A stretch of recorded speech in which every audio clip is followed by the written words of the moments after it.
Welcome to the show, everyone. Sometimes a book just lands in your lap at exactly the right moment, doesn't it? It feels like it's speaking directly to the very pulse of what we're all experiencing, feeling, and maybe even struggling with. Today, we're talking about one of those books, a real game changer. Absolutely, Mark. And this one, Chivalry of the Heart by Gregory J. is more than just a book. It's an invitation, a challenge even. It truly grabbed me from the very first page, especially its central premise.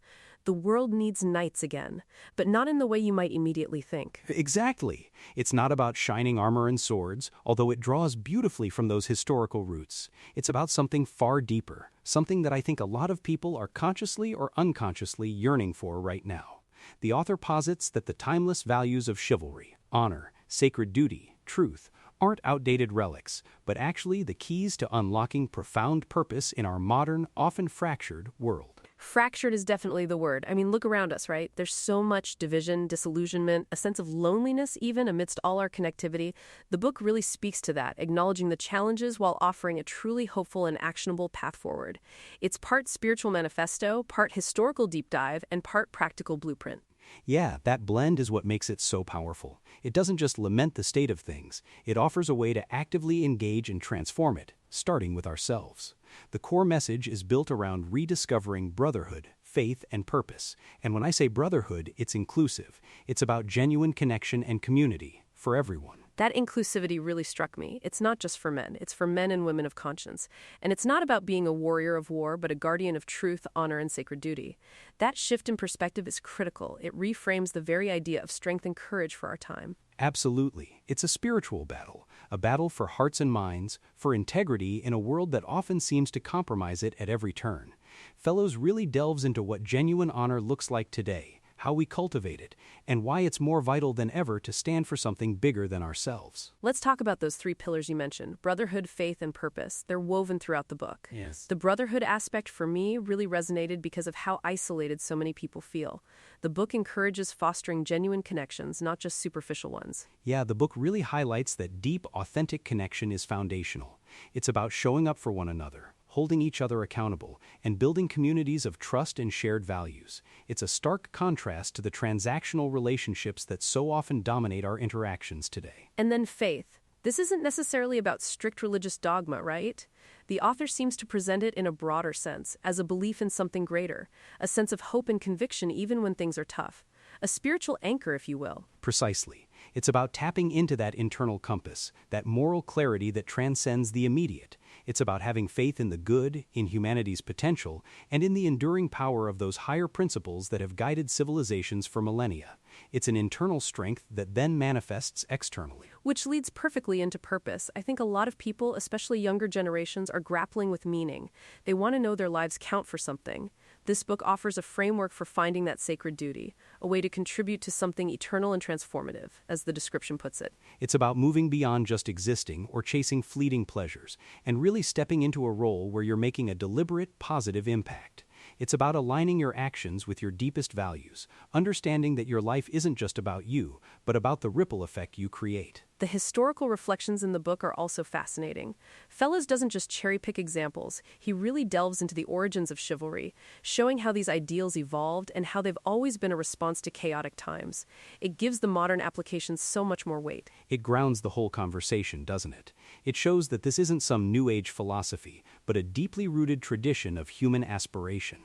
These values have stood the test of time because they address fundamental human needs for order, meaning, and connection. He brilliantly connects ancient wisdom with our contemporary dilemmas. And speaking of dilemmas, the book is very honest about the state of our world. It doesn't shy away from the fractured part. It's not a naive call to simply be nice, but a robust framework for navigating complex moral landscapes with courage and conviction. Exactly. It asks, what if the world's most enduring traditions of chivalry, honor, and sacred duty aren't relics of a bygone era but the very keys to unlocking a future of profound purpose and spiritual renewal? It's a powerful what-if that he then systematically answers with actionable insights. So for someone picking up this book looking for that blueprint for action, what's the first step? How does one begin to embody this chivalry of the heart in their daily life?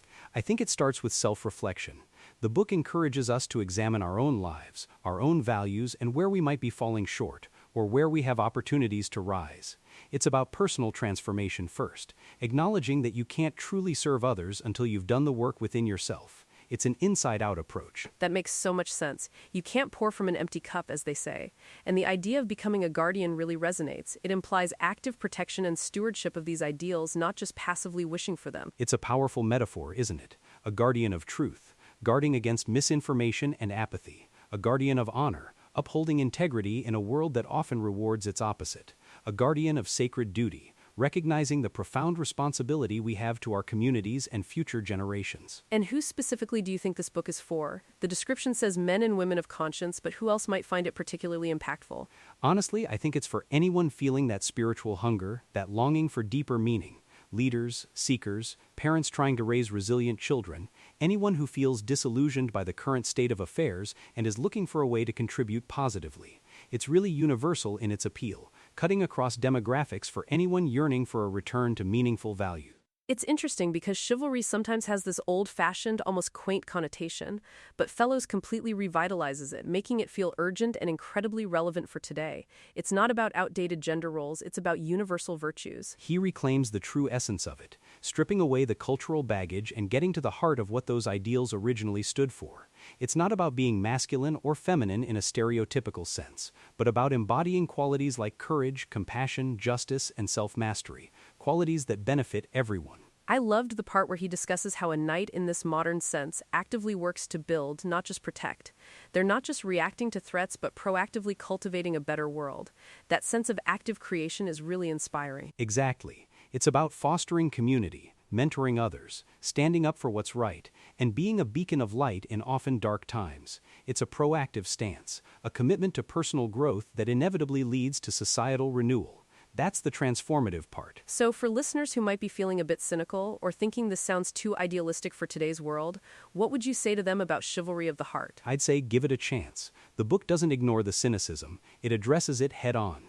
It acknowledges the difficulties but argues that precisely because the world is fractured, these values are needed more than ever. It's not about escaping reality, but engaging with it from a place of strength and conviction. It's a grounded idealism, you know? It really does offer a clearer path forward, which is such a relief when so many feel lost. It's like a compass for navigating moral complexity. And the idea of reigniting spiritual passion for those who might feel disconnected from faith, whatever that means to them, is incredibly powerful. It truly is. It's a reminder that we all have an inherent capacity for good, for honor, for purpose. Sometimes we just need a guide, a framework to help us tap into that.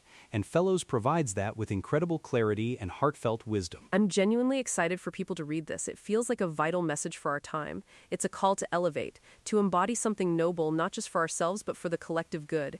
It leaves you feeling empowered and hopeful. My thoughts exactly. It's not just a book you read. It's a book that invites you into a movement. It asks, very directly, will you answer the call?